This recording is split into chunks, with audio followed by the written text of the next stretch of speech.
बाद वक्त हो चुका है गुजरात बुलेटिन का, जहां हम शुरुआत करेंगे अरवली से। रानपुर गांव में 36 वर्षों से दीपक भाई रावल का परिवार भादरवी पूनम मेले के दौरान अंबाजी पदयात्रियों के सेवा हेतु खमनिया कैंप चला रहा है। वहीं अगली खबर भी अरवली से ही है, जहां साथंबा में ईद ए मिलादुन्नबी का भव्य जुलूस हर्षोल्लास और शांति के साथ संपन्न हुआ। ऐसी तमाम खबरों पर करेंगे विस्तार से चर्चा।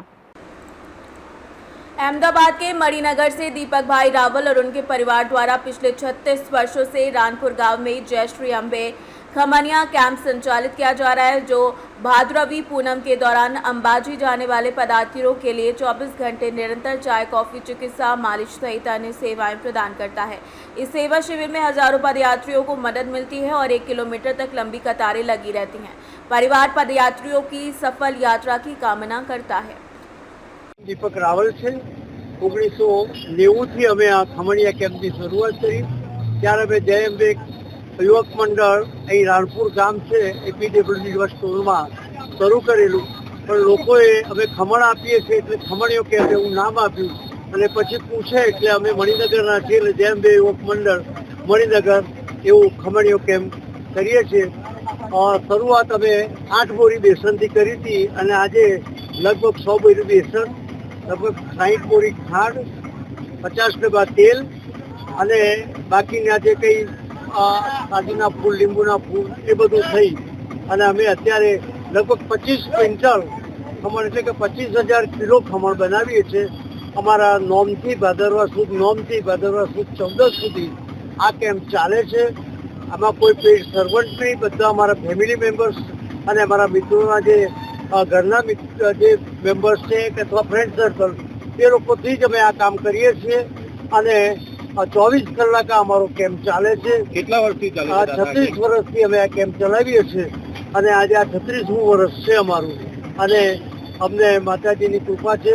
પીડબ્લ્યુડીના સ્ટોરમાં કરીએ છીએ એટલે અમને અંબાજી પીડબ્લ્યુડીના ગવર્મેન્ટ અધિકારીઓ પણ અમને એટલો સહકાર આપે છે અને અમે બહુ જ સારી રીતે આ કેમ્પ ચલાવી શકીએ એટલે અમને પદયાત્રીઓ પણ એટલું જ અમને મદદરૂપ બને છે।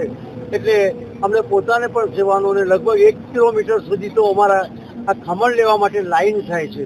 આગળના કેમ્પવાળા કે અમે જમાડીએ છીએ તો લોકો જમતા નથી, એટલે કે આપણે પૂછીએ કેમ, તો કે અમારા આગળ ખમણ ખાવા છે। કેટલા ખમણ ફેમસ બન્યા છે, જે કોઈ ફરસાણવાળો પણ આટલા ખમણ વેચતો નહીં હોય એટલા અમે આ 5 દિવસમાં 6 દિવસમાં બનાવીએ છીએ। શું સેવા આપો? આપનું નામ દાદા?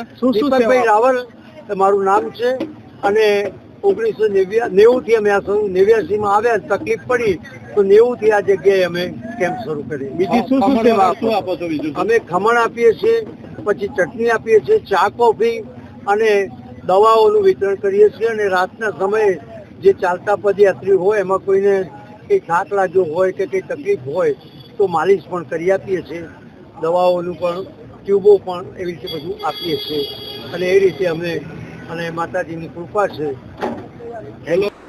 अरवली से सी न्यूज संवाददाता जगदीश सोलंकी की रिपोर्ट। अरवली के साथंबा में हजरत पैगंबर साहब के जन्मदिन ईद ए मिलादुन्नबी को धूमधाम और हर्षोल्लास के साथ मनाया गया। कस्बे में निकाले गए भव्य जुलूस में बड़ी संख्या में मुस्लिम भाई शामिल हुए, जहां चॉकलेट, बिस्किट और केक वितरित किए गए। पुलिस द्वारा कड़ी सुरक्षा व्यवस्था के बीच ये आयोजन शांतिपूर्ण तरीके से संपन्न हुआ। अरवली से सी न्यूज संवाददाता जगदीश सोलंकी की रिपोर्ट।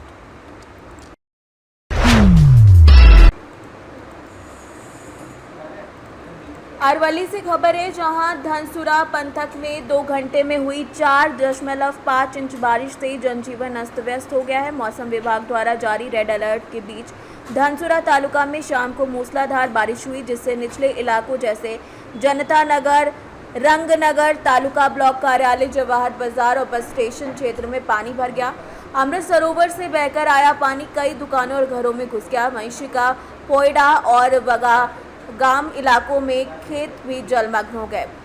जनता नगर के स्थानीय लोगों ने बताया कि हर मानसून में यहां पानी भर जाता है। हालात का जायजा लेने तलाटी, मामलतदार समेत कई अधिकारी मौके पर पहुंचे, जहां स्कूल परिसर में पानी भर गया।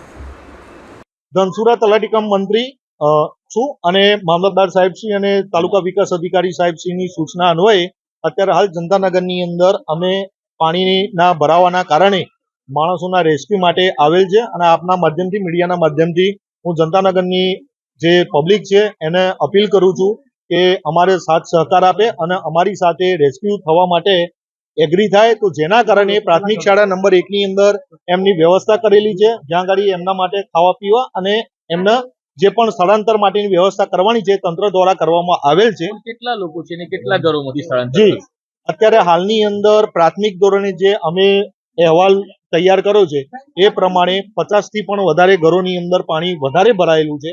બાકીના ઘરોની અંદર પાણી ઓછી માત્રાની અંદર ભરાયેલું છે. એટલે વધારે માત્રાની અંદર જે ભરાયેલું છે ત્યાં આગળ માત્રા વધી રહી છે, જેથી એ લોકોને અમારી વિનંતી છે કે ટ્રેક્ટર અને સાધનો મંગાયેલા છે, જેની અંદર એ આવે તો આપણે રેસ્ક્યુ કરી શકીએ. હાલ જે પાણી આવે છે સાહેબ, એ ક્યાંથી આવે છે? હા, જે આ પાણી આવેલું છે ઉપરવાસના વરસાદને કારણે અત્યારે હાલ મારી પાસે જે અહેવાલ છે એ પ્રમાણે 112 mm કરતા પણ વધારે વરસાદ પડેલો છે અને એના કારણે ઉપરવાસની અંદર પાણી ભરવાના કારણે આ પાણીનો ભરાવો થયેલો તળાવ છે. છે ઓવરફ્લો થયું છે. આ અહીંયા સ્થાનિક ભાષા પ્રમાણે તળાવ ઓગર્યું કહેવામાં આવે છે.